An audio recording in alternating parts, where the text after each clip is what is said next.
안녕하세요. 저는 30대 여자입니다. 그동안 저도 여러분들 못지않게 다사다난한 인생을 살아왔어요.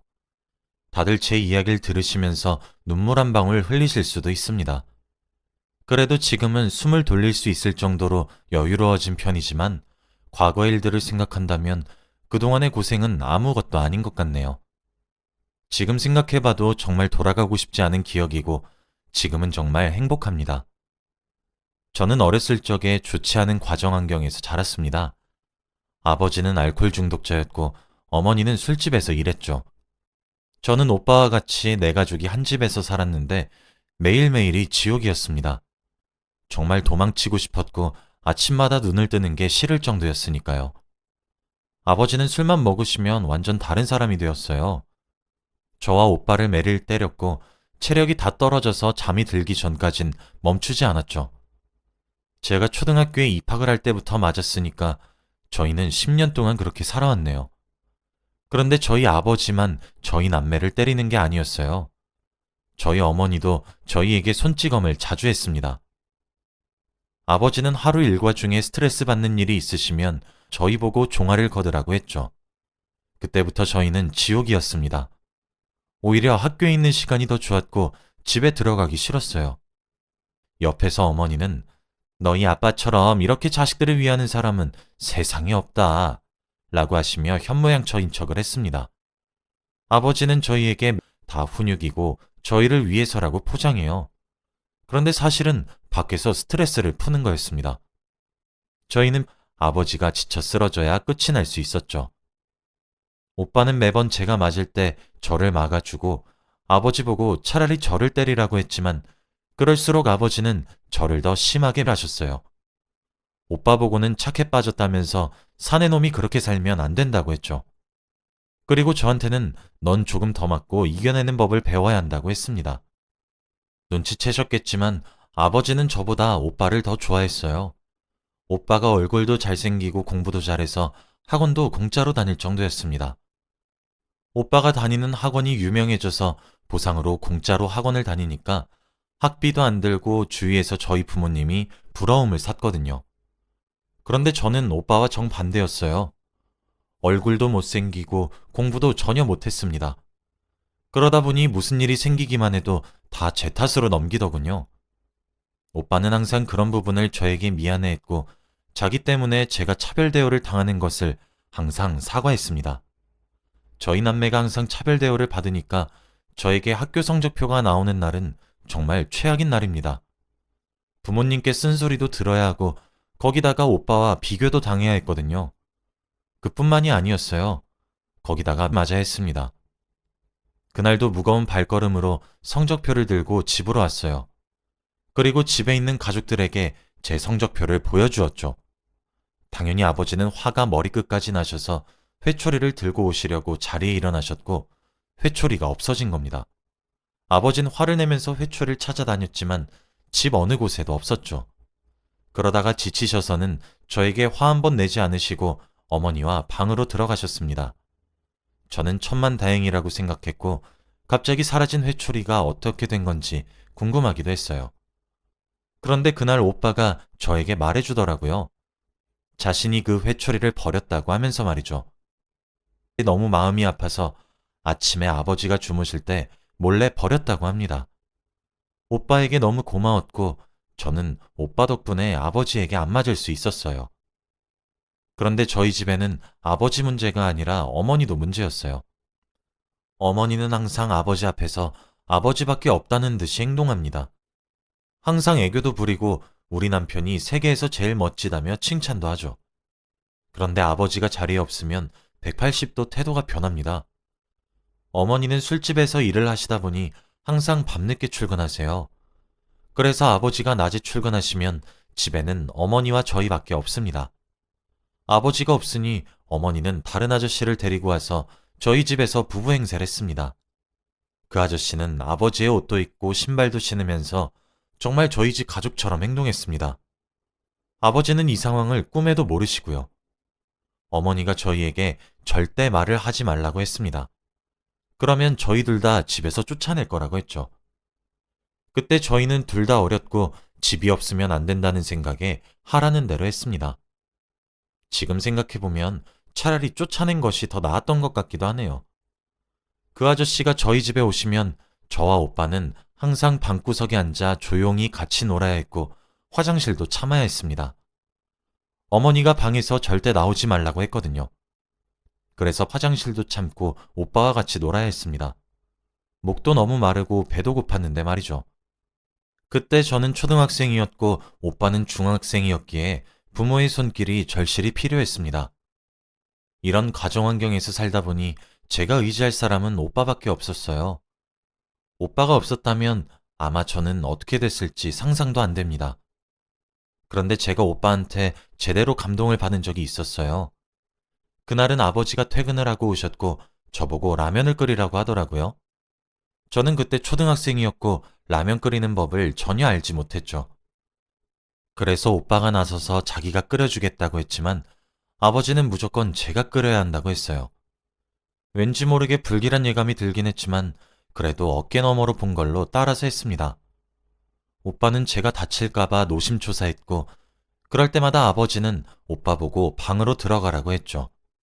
오빠는 아버지 말을 안 들었고 제가 라면을 다 끓일 때까지 제 옆에 있어 주었습니다. 그리고 제가 끓인 라면을 아버지께 드렸고 아버지는 한 입 드셨죠. 저는 걱정 반 기대 반으로 아버지가 할 말을 기다렸는데 순간 아버지의 미간이 찌푸러졌습니다. 원래 아버지가 화가 나시면 미간 먼저 찌푸려져요. 그때 딱 아버지의 미간을 보고 무언가 잘못되었다는 것을 느꼈습니다. 아버지는 왜 이렇게 맛이 없냐며 화를 불같이 내셨고 뜨거운 라면을 뿌리셨습니다. 냄비 안에 있던 라면들이 너무 뜨거워서 비명을 질렀죠. 옆에 있던 오빠가 놀라서 당장 저를 데리고 응급실로 뛰어갔습니다. 저는 온몸이 타들어가는 느낌 때문에 너무 고통스러웠고 오빠 등에 엎인 채로 미친 듯이 비명을 질렀죠. 오빠는 저를 업은 채로 응급실로 가서 제발 살려달라고 호소를 했고 다행히도 저는 바로 치료를 받을 수 있었습니다. 저는 전신이도 화상 판정을 받았고 피부가 다 벗겨지고 물집이 생기고 난리가 났죠. 며칠간 병원 신세를 져야 했습니다. 오빠 덕에 병원에 와서 급한 치료를 마치고 정신을 차리고 옆에 있는 오빠를 보니 맨발이더라고요. 오빠 발은 붓고 상처가 가득했습니다.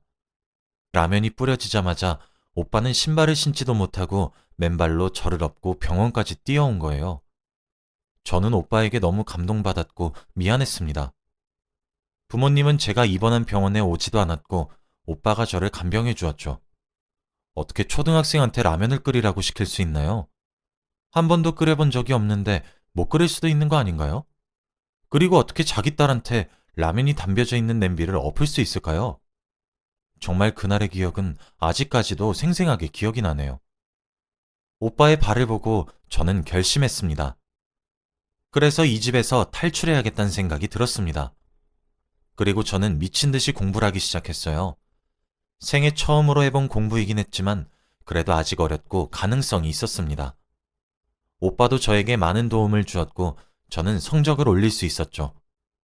그래도 제가 나름 공부에 소질이 있었던 건지 금방금방 이해가 되었고 우등생 오빠 덕분에 학원도 필요 없었습니다. 저는 시간이 날 때마다 공부를 했고 독서실 핑계를 대며 집에도 잘 들어가지 않았어요. 그러다 보니 부모님과 만날 틈도 없었고 매를 맞지 않게 되었죠. 그런데 어느 날 어머니가 저한테 그러더라고요.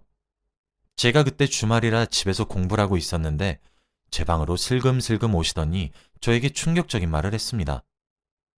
뭘 그렇게까지 공부를 해? 너 어차피 내가 해야 하는 일 물러받아야 하는 거 몰라?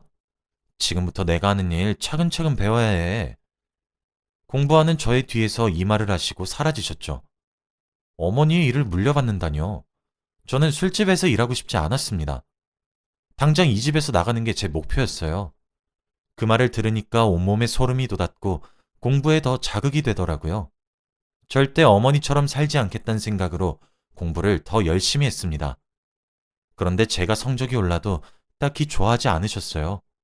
제 성적을 축하해 준 건 오빠뿐이었습니다. 아버지는 싫어하진 않으셨지만 오빠기를 죽인다고 저를 나무라셨고 어머니는 여전히 자기 일을 물려받아야 한다고 했죠. 저는 그렇게 고등학생이 되었고 오빠는 대학생이 되었습니다. 부모님은 오빠에게 대학 등록금도 지원해 주셨어요. 그리고 저한테는 절대 대학 갈 생각하지 말라고 했습니다. 오빠는 등록금을 부모님한테 받았고 자기가 직접 대학교에 돈을 보내겠다고 했죠. 부모님은 오빠를 믿으셨기에 바로 대학교로 송금하지 않고 오빠 계좌로 등록금을 보냈습니다. 그런데 그날 새벽이었어요. 자고 있는데 누군가 저를 급히 깨우더라고요. 그러면서 저에게 얼른 일어나서 당장 필요한 집만 챙기라고 했습니다. 저는 잠이 덜 깨서 이게 꿈인지 현실인지 분간이 안 되더라고요. 그런데 저에게 그 말을 한 사람은 바로 오빠였습니다. 오빠는 다급한 목소리로 저에게 조용히 짐을 챙기라고 했고, 저는 오빠가 하라는 대로 했죠. 자고 있는 부모님이 깨지 않게 조심스럽게 집에서 나와 저와 오빠는 고속터미널로 향했습니다. 그리고 최대한 빠른 시간에 있는 버스를 탔어요. 저는 그때까지도 이게 무슨 상황인지 도저히 이해가 되지 않았습니다. 눈에 눈곱도 제대로 떼지 않은 채로 왔으니까요. 그리고 버스가 출발했고 저는 오빠를 쳐다봤습니다. 오빠와 제가 눈이 마주쳤고 오빠는 저를 안아주더라고요. 이제 고생 끝났어. 오빠는 이 말을 내뱉으며 눈물을 흘리고 있는 것 같았습니다. 저는 그때 이해가 되었어요. 오빠와 저는 그날 야반 도주를 했습니다. 지옥 같은 집에서 드디어 탈출을 한 것이죠. 저희는 집에서 최대한 멀리 떨어진 곳에 살게 되었고 부모님은 저희에게 연락도 없었어요. 집으로 돌아올 거라고 생각했던 모양입니다. 아니면 아예 관심이 없거나 말이죠. 아무튼 저희는 그곳으로 가서 바로 직장을 구했어요. 오빠는 저한테 고등학교만 졸업하라고 했고 저는 학교를 마치고 아르바이트를 했습니다. 오빠는 어디서든 성실하고 싹싹할 뿐더러 명문대에 합격했던 이력이 있어 좋은 곳에 취직했어요. 우선은 오빠가 부모님에게 받았던 학비로 생활비를 충당했습니다. 조금 가난하게 살긴 했지만 심적으론 너무 편안했어요. 그리고 저와 오빠의 월급을 조금씩 저축을 하면서 살았죠. 오빠와 둘이서 사는데 정말 행복해 미치는 줄 알았습니다. 어머니와 아버지의 괴롭힘을 당하지 않아도 되니까 말이죠. 그리고 저와 오빠는 몇 년 동안 부모님을 마주하지 않은 채 살았고 저는 성인이 되자마자 취직을 했습니다. 저희 둘 다 정규직이었고 이제 어엿한 직장인이 된 거죠. 그동안 더 큰 집으로 이사도 가고 부족함 없이 잘 지냈던 것 같아요. 다행히도 부모님이 저를 찾지 않아서 더욱 편하게 살았고요. 제가 20대 중반이 되니까 주위에서 하나둘씩 결혼을 하기 시작했습니다. 저에게 청첩장도 몇 번 날라오고 오랜만에 연락해보면 벌써 아이를 낳은 친구들도 있었죠. 다들 저에게 결혼은 언제 할 생각이냐고 물어보면 저는 항상 대답을 회피했어요. 왜냐하면 저는 결혼 생각이 전혀 없었습니다. 어릴 때부터 부부라고 하면 부모님밖에 본 적이 없으니까 결혼이 하기 싫더라고요. 알코올 중독자 아버지와 술집에서 일하시고 다른 남자를 만나고 다니는 어머니 밑에서 자라니 결혼이라는 게 좋은 건지 잘 모르겠더라고요. 그리고 사람을 잘 믿지도 못하겠었습니다. 혼자서 사는 게 더 낫다고 생각했죠. 그런데 오빠는 오히려 반대였습니다. 그런 집안에서 자라와서 화목한 가정을 만들어 보고 싶대요. 그때 오빠의 나이는 결혼 정년기였거든요. 그런데 일만 한다고 여자 만날 시간도 없었습니다. 오빠가 결혼은 할 수 있을까 걱정을 하고 있는데 어느 날 갑자기 저한테 그러더라고요. 야, 너 조카 생겼어. 순간 무슨 말인가 이해가 전혀 되지 않았고 한 번도 저에게 여자친구가 있다고 말을 해준 적이 없던 사람이 여자친구 이야기도 아니고 대뜸 조카라고 하니까 너무 당황스러운 겁니다. 저는 얼떨결에 오빠의 아내분을 소개받았어요. 둘은 혼전 임신으로 아이가 생겼고 아이를 낳은 뒤 혼인신고를 하겠다고 했다네요. 만난 진 얼마 안 되었지만 오빠가 그 여자를 좋아하는 건 눈에 훤히 보였습니다. 그리고 임신을 하는 동안 저희 집에서 지내기로 했어요. 새언니가 될 사람은 착해 보이기도 했고 저에게 잘해주셔서 허락했습니다. 저는 일이 바빠서 집에 잘 안 있는 사람이기도 했고 어차피 아이를 낳으면 한 집에서 지내야 하니까 미리 같이 지내는 것도 좋다고 생각했죠. 새언니와 처음에는 너무 어색하고 대화 한마디도 하지 않았습니다.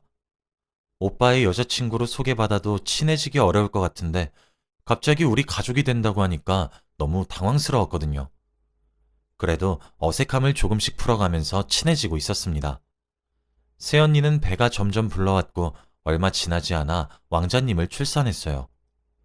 생애 처음으로 조카를 보는데 정말 신비로운 존재였습니다. 너무 예쁘고 저의 모든 것을 다 줄 수 있을 것 같았죠. 이 아이가 세상에 좋은 것만 보고 자랐으면 좋겠다고 생각했습니다. 그리고 조카는 저희 집으로 와서 자라게 되었어요.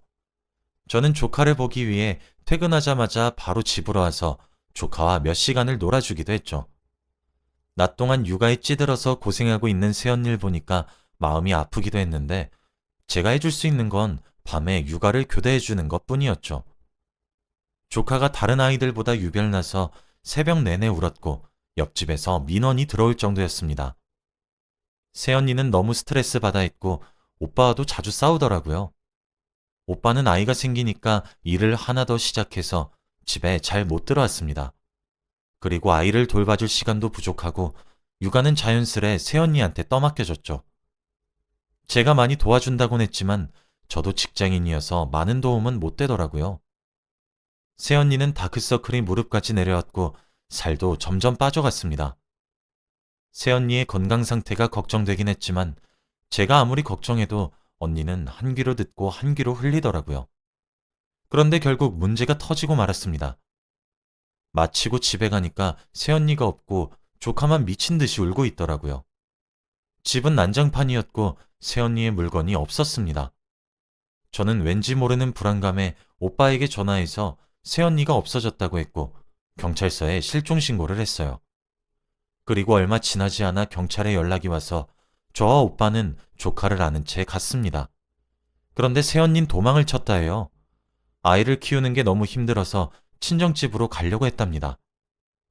사실은 새언니가 혼자 임신을 하고 아이를 낳을 거면 집에 다시 들어오지 말라고 했대요. 그래서 당당히 집을 나가고 가족들과 인연을 끊고 살다가 부모님께서 아이만 두고 다시 집으로 돌아오면 원래대로 살 수 있다고 유혹했다고 합니다. 그래서 몰래 도망쳤다고 하더라고요. 그 말을 듣는데 새언니가 너무 달라 보이는 겁니다. 한없이 착하고 순하던 사람이었는데 뭐가 새언니를 이렇게 이기적으로 만들었나 싶더라고요. 그리고 무엇보다 오빠의 표정이 정말 가관이었습니다. 자식까지 버려가면서 혼자서만 편해지려고 하는 새언니의 모습을 보고 많이 배신감을 느낀 것 같더라고요. 둘은 혼인신고도 아직 하지 않아서 이혼 따위는 없었습니다. 새언니는 양육비를 매달 준다고 했고 조카는 자연스럽게 저와 오빠에게 넘겨졌죠. 그리고 새언니는 뒤도 안 돌아보고 자신의 집으로 갔습니다. 오빠와 저는 깊은 고민에 빠졌어요. 조카를 어떻게 해야 할지 말이죠. 오빠는 집에서 키우고 싶다고 했지만 둘 다 일을 하고 있으니 조카를 돌봐줄 사람이 없었어요. 저는 오랜 고민 끝에 결정했어요. 제가 조카를 키워주기로 말이죠. 제 말에 다들 답답해하시고 놀라실 분들이 많겠지만 그래도 저는 제 선택에 후회하지 않아요. 오빠는 절대 그럴 수 없다고 했지만 제가 그러겠다고 고집을 피웠습니다. 저희 일이 재택근무도 가능해서 아이를 돌보면서 일을 할 수 있어요. 그래서 집에 있을 수 있었습니다. 제가 어렸을 때 오빠 때문에 얻은 게 너무 많아서 조카 돌봐주는 걸로 갚는다고 했어요. 주위에서 어차피 조카는 자기 부모님 따라간다며 다 말리며 왜 미련한 짓 하냐고 뭐라 했지만 전 후회하지 않았습니다. 저는 조카를 돌봐주게 되었고 처음엔 너무 힘들었지만 그래도 사랑스러운 조카를 보면서 다시 의지를 불태웠죠. 그렇게 몇 년이 흘렀고 지금은 어느덧 조카가 유치원생이 되었습니다. 첫 걸음마를 하던 게 엊그제 같은데 벌써 뛰어다니기까지 해요. 저보고 고모 하며 안길 때 정말 행복합니다. 어차피 저는 결혼할 생각도 없고 이대로 오빠와 조카와 같이 셋이서 오래오래 살고 싶어요. 제 선택의 후회는 전혀 없습니다. 그리고 조카가 학교에 입학하고 성인이 될 때까지 좋은 고모가 되는 게 제 목표예요. 제 이야기는 여기까지입니다. 들어주셔서 감사합니다.